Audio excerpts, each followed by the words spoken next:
Section 5. Arrest without warrant. A peace officer or private person without a warrant may arrest a person. Paragraph A. When in his presence, the person to be arrested is committed or actually committing or attempting to commit an offense. Paragraph B. When the offense has just been committed and he has a probable cause to believe that the person to be arrested. Paragraph B.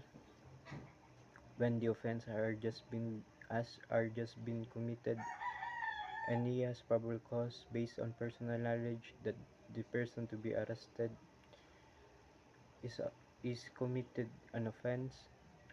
Paragraph C. When the person to be arrested is a person who has been escaped from penal establishment while serving his final judgment or temporarily confined while his case is pending, or has been escaped from one confinement to another while being transferred.